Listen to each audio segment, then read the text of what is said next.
Bonjour à tous. Je suis là, en train de me balancer dans un espace plutôt agréable, avec des arbres autour, le chant des cigales que vous allez peut-être entendre dans ce hamac, qui est pour moi une sorte de ressourcement, avec l'arbre juste au-dessus. Cet arbre qui est un mûrier platane, et qui crée des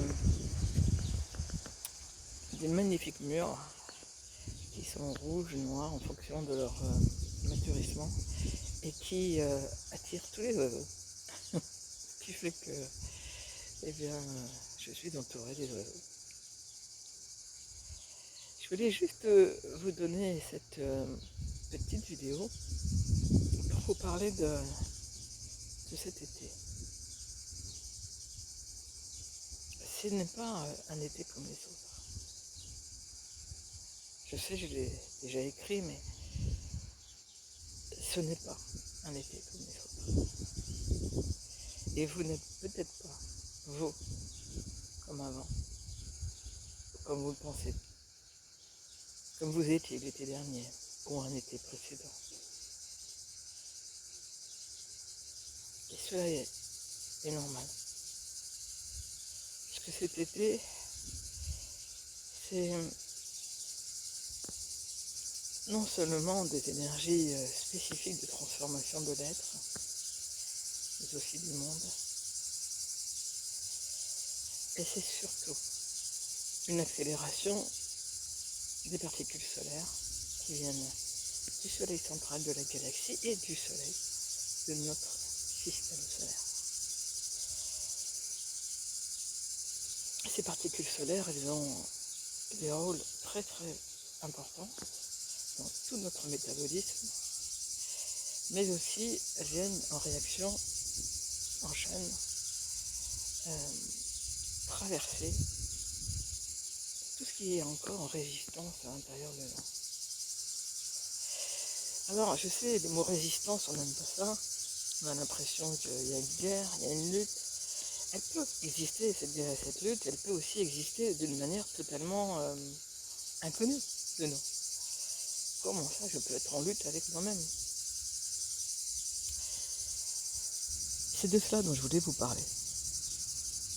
Parce que oui, on peut être en lutte avec soi-même sans le savoir, ou sans le vouloir le voir, ou en se trompant aussi de sujet.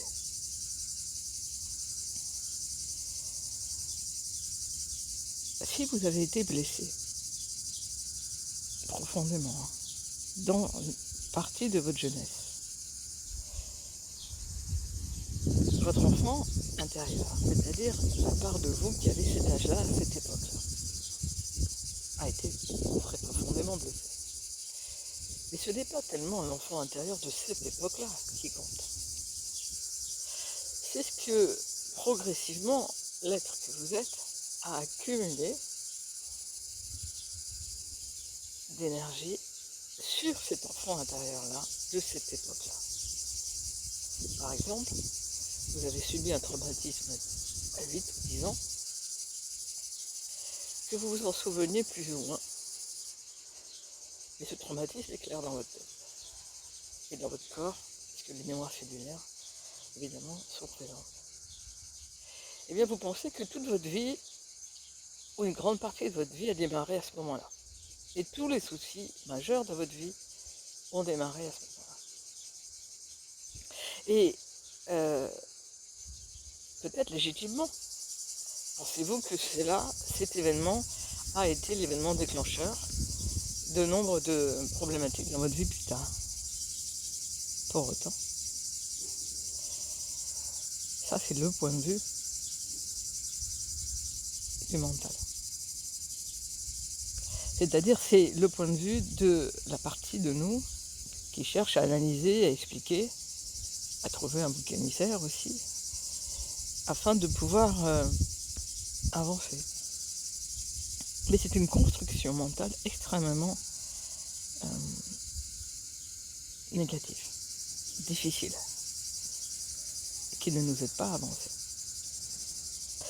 Et pour moi, aller guérir ce que l'on appelle l'enfant intérieur, ce n'est pas vraiment guérir l'enfant intérieur, mais se réconcilier avec tout ce que nous avons mis sur cet enfant intérieur comme charge.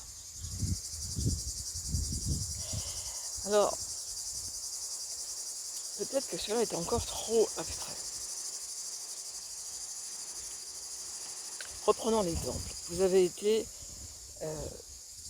à 8-10 ans, peu importe l'âge, mais enfant, malmené, abandonné peut-être, ou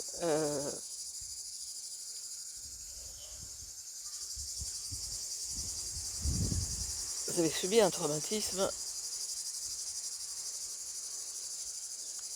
que vous ne pouvez pas oublier, que votre corps ne peut pas oublier, et sur lequel vous vous êtes construit. Mais ce que vous avez construit n'est pas ce que vous avez vécu à cette époque-là. Ce que vous avez construit, c'est une armada de peur, de rancœur, de colère, et aussi de sentiments souvent de victime. Et ce sentiment de victime est non pas une création de cet enfant, qui très probablement à cet âge-là n'avait même pas conscience de la totalité de ce que cela représenterait dans sa vie plus tard, mais de la construction de notre mental progressivement au fil des années et même en tant qu'adulte.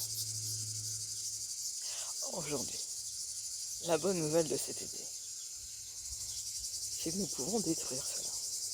Nous pouvons reconstruire notre vie en réconciliant notre être dans toutes les parts de lui blessées. Et ça se fait pas juste en disant, allez, maintenant, je me réconcilie avec mon enfant intérieur.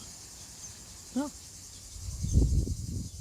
Ça se fait en disant que l'on se réconcilie avec soi, dans sa globalité, quelles que soient les parcelles de nous qui ont été disséminées dans le temps ou dans l'espace, dans la mémoire. Et s'il y a des moments particuliers de cette enfance qui ont malmené, je vais aller retrouver ce moment. Mais pas le retrouver au sens difficile, aller retrouver cette partie de vous qui peut ressembler à une petite fille, qui peut ressembler à un petit garçon, et lui parler. Tout ça. Vous allez voir que si vous vous ouvrez à elle, elle va vous parler. Et vous dire qu'elle en a marre, ou qu'il en a marre de porter tout ce poids. C'est pas lui le responsable de toute votre vie. Ça suffit. Laissez-moi tranquille. Lâchez-moi. Pourquoi? Parce que cet enfant intérieur, lui, il n'a qu'une envie, progressivement, c'est de grandir. Il n'a pas envie de porter tout le poids de la vie. Et c'est ce qu'on lui met. Quand on dit, par exemple, à 10 ans, il m'est arrivé ça, et depuis, je suis comme ça. Tout le poids est sur cet enfant. Alors, cet enfant fait une part de vous. Ça n'existe pas vraiment, l'enfant intérieur. C'est une forme de symbolisme. Mais c'est une réalité qu'à l'intérieur de nous, il y a des parts qui se sont comme arrêtées, figées à un instant T. Et là, cet été, particulièrement, nous avons la possibilité de nous réconcilier avec toutes les parts de nous. Cela peut se faire seul, cela peut se faire avec des personnes qui vous aident, cela peut se faire tout simplement en ayant conscience que vous n'êtes pas ces parts blessées, mais qu'au contraire, vous êtes un ensemble totalement cohérent. Il ne s'agit pas de renier ce qui a été fait, dit, pensé.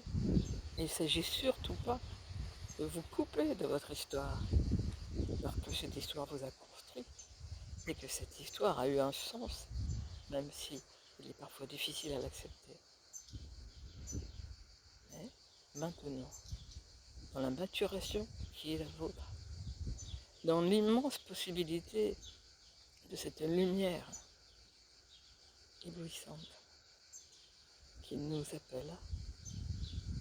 Vous pouvez lui dire, je vous donne tout à la lumière et je fusionne.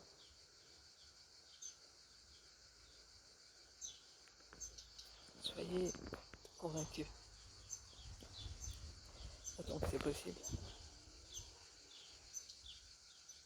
que l'amour peut vraiment tout. Et en particulier, surtout l'amour de vous-même. Reconnaissez que toutes ces parts ont eu leur histoire et que maintenant, c'est l'heure non seulement de la réconciliation, mais de la réunion et de l'union à l'intérieur de